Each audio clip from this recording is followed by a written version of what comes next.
혹시 매출이 예상보다 낮게 나왔다면 그 이유가 무엇일까요? 단순한 직감으로 매출을 예측하는 건 이제 그만해야 합니다.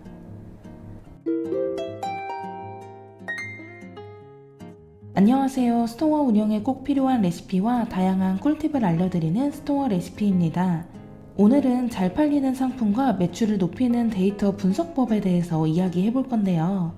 매장에서 어떤 제품이 잘 팔리고 어떤 시간대에 매출이 가장 높은지 분석하는 것은 매우 중요합니다. 데이터를 활용하면 단순한 감이 아니라 정확한 숫자로 매출을 높이는 전략을 세울 수 있는데요.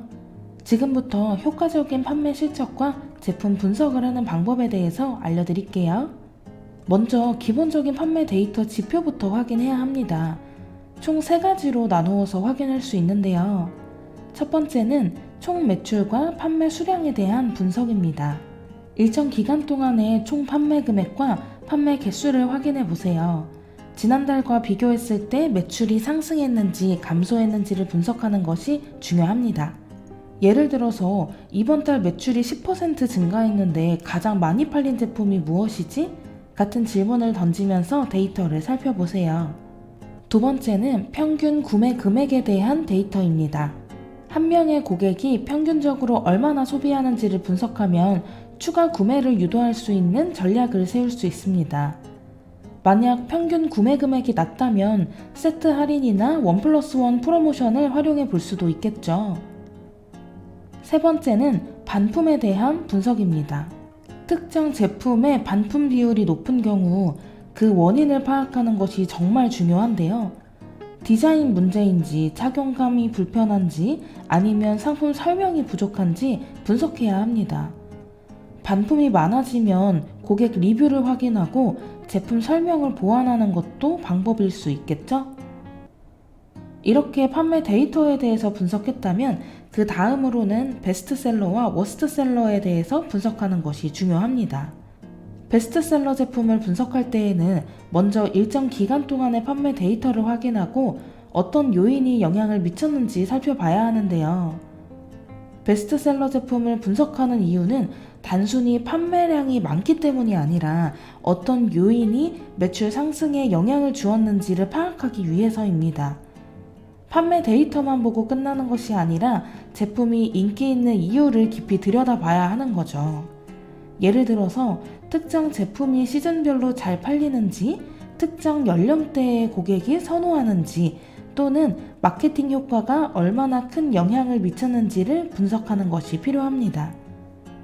이를 통해서 인기 있는 제품을 더욱 적극적으로 홍보하고 추가적인 마케팅 전략을 세울 수도 있겠죠? 그리고 워스트셀러에 대해서 분석하실 때에는 비슷한 카테고리의 다른 제품과 비교해보는 것도 좋은 방법입니다. 같은 유형의 제품인데도 어떤 것은 잘 팔리고 어떤 것은 판매량이 낮다면 그 차이가 무엇인지 살펴봐야겠죠. 워스트셀러 제품을 분석하는 것은 판매 부진의 원인을 찾고 불필요한 재고 부담을 줄이기 위해서 꼭 필요한 과정입니다. 단순히 잘 팔리지 않는다고 해서 무조건 할인을 적용하는 것보다는 그 이유를 먼저 파악하는 것이 중요합니다. 가격이 문제인 것인지, 디자인이 고객 취향과 맞지 않는 것인지, 아니면 시즌과 관련이 있는지 등등 분석을 해야 합니다. 때로는 제품의 위치가 고객의 눈에 잘 띄지 않아서 판매가 부진할 수도 있어요. 이럴 경우 매장 내 디스플레이를 변경하고 더 잘 보이는 곳에 배치를 하는 것만으로도 판매량이 올라갈 수 있습니다. 매장에서 판매 데이터를 분석하는 것은 단순히 숫자를 확인하는 것이 아니라 매출을 극대화하고 고객 만족을 높이는 중요한 과정입니다. 인기 있는 제품을 더욱 강화하고 판매 부진한 제품의 원인을 찾아 개선하는 것이 핵심이겠죠? 데이터를 기반으로 한 전략적인 의사결정을 통해서 매장의 성과를 한 단계 끌어올릴 수 있습니다. 단순한 감이 아니라 정확한 분석을 통해 더 나은 매장 운영을 만들어 보세요. 차별화된 현장 지식과 다양한 경험을 바탕으로 전문적인 매장 운영을 원하신다면 FA모스트로 연락주세요. 스토어 레시피는 오프라인 스토어와 관련된 모든 분들에게 도움이 되는 영상을 제작하고 있습니다. 오늘의 영상이 좋았다면 구독과 좋아요, 알람 설정 해주세요. 그럼 안녕.